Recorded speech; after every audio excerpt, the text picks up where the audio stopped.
Bonjour à tous, dans cette vidéo, nous allons voir comment montrer qu'une distribution d'une chaîne de Markov est convergente. Dans l'exemple, dans la première question, on nous dit soit Xn une chaîne de Markov à deux états, dont la matrice de transition est la matrice P qui est donnée ici, et dans la question A, on demande de montrer que la suite des distributions Pn est convergente. Alors on rappelle que la suite Pn est une suite de matrices définie par une première matrice Pi0 qu'on appelle la distribution initiale, et pour tout entier naturel n, la matrice Pi indice n plus 1, c'est la matrice ligne qui est égale à la matrice Pi indice n multipliée par la matrice P. Alors pour montrer que la suite des distributions Pn est convergente, nous allons commencer par faire un rappel. Alors si Xn est une chaîne de Markov, et si P est sa matrice de transition associée, eh bien s'il existe un entier naturel k tel que la matrice P à la puissance k ne contienne pas de 0, eh bien la suite de distribution Pn converge vers une distribution invariante qu'on va noter Pi, qui est indépendante de la distribution initiale Pi0. On sait de plus que la distribution Pi est l'unique distribution invariante de cette chaîne de Markov. Alors voyons comment utiliser ceci pour démontrer que la suite de distribution Pn de la première question est convergente. Et pour faire cela, on va calculer les puissances de la matrice P et essayer de voir si une de ces puissances ne contient aucun 0. Alors on peut commencer par calculer P à la puissance 1, c'est tout simplement la matrice P, et on voit que la matrice P possède un 0, donc on va calculer les autres puissances de la matrice P. Et donc pour calculer ces autres puissances, le plus simple va être d'utiliser une calculatrice. Alors la première chose qu'on va faire avec la calculatrice, ça va être de saisir les coefficients de la matrice P. Donc sur ce modèle, on appuie sur la touche matrice, puis on va dans le menu Edit. Alors on va éditer la matrice qui s'appelle A par exemple. Puisque la matrice P est une matrice qui possède deux lignes, deux colonnes, elle est de dimension 2 x 2. Et on saisit ensuite les coefficients de la matrice P. Donc le premier coefficient est 0,8, le coefficient d'après est 0,2, le coefficient suivant est 1 et le coefficient d'après c'est 0. Et donc une fois qu'on a saisi la matrice P, on va sortir de ce menu et nous allons calculer la matrice P à la puissance 2.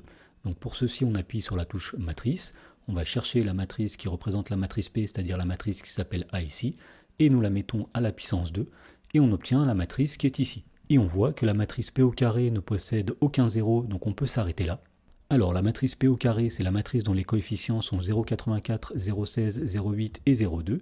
Nous voyons que cette matrice ne contient aucun 0. Et donc, comme il existe un antinaturel k qui vaut 2 ici, tel que P puissance k ne possède aucun coefficient égal à 0, on en déduit que la suite Pn est convergente.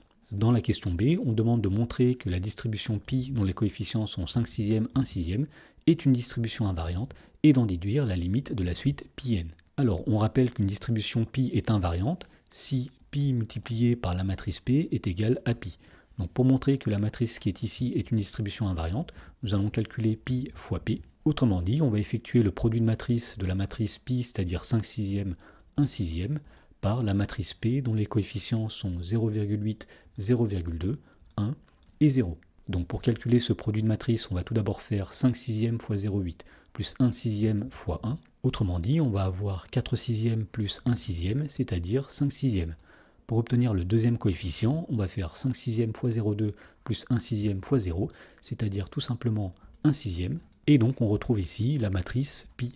Et donc puisque Pi fois P est égal à la matrice Pi, on en déduit que la matrice Pi est une distribution invariante. Alors on nous demandait aussi d'en déduire la limite de la suite Pn. Et bien d'après le rappel que nous avions donné, on sait que la suite de distribution Pn va converger vers l'unique distribution invariante. Autrement dit, la limite quand n tend vers plus l'infini de Pn, c'est la matrice Pi.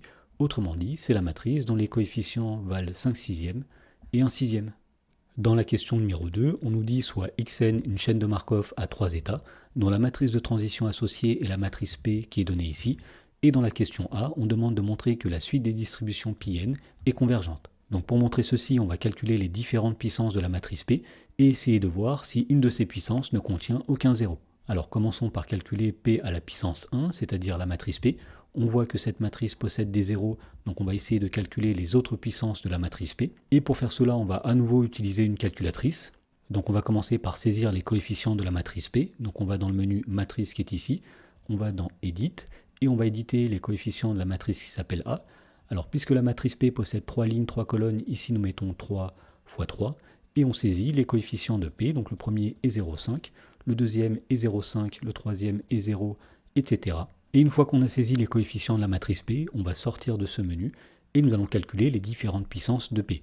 Donc pour faire cela, on appuie sur la touche matrice, on sélectionne la matrice A qui représente la matrice P, On va commencer par calculer P au carré, donc nous mettons ici puissance 2. Donc on constate ici que la matrice P au carré contient un 0, donc on va calculer la puissance suivante qui est P à la puissance 3. Donc on va sélectionner la matrice A qui représente la matrice P, nous la mettons à la puissance 3 et nous obtenons la matrice qui est ici.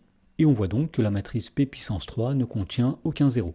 Et donc on peut dire que comme la matrice P à la puissance 3, qui est la matrice qui est ici, ne possède aucun coefficient qui est égal à 0, on en déduit que la suite πn est convergente. Dans la question B, on demande de montrer que la distribution π dont les coefficients sont 0,4, 0,4, 0,2 est une distribution invariante et d'en déduire la limite de la suite πn. Donc pour montrer que π est une distribution invariante, on va calculer le produit de matrice π fois p et on va essayer de montrer que ce produit est égal à π.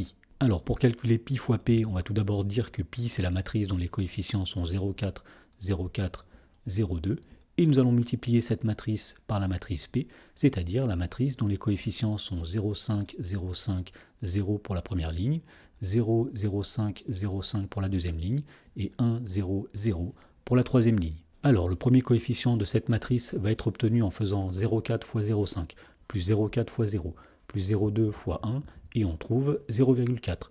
Le deuxième coefficient va être obtenu en faisant 0,4 fois 0,5, plus 0,4 fois 0,5, plus 0,2 fois 0, et on trouve 0,4. Et enfin, le dernier coefficient va être obtenu en faisant 0,4 fois 0, plus 0,4 fois 0,5, plus 0,2 fois 0, et on trouve 0,2. Et on reconnaît ici la matrice π, donc on a démontré que π fois p est égal à π.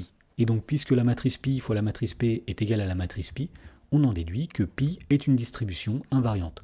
Alors on nous demandait aussi d'en déduire la limite de la suite πn, et donc d'après le rappel que nous avions donné, on sait que la suite πn va converger vers l'unique distribution invariante, autrement dit la limite de πn c'est la matrice π, c'est-à-dire la matrice dont les coefficients sont 0,4, 0,4 et 0,2.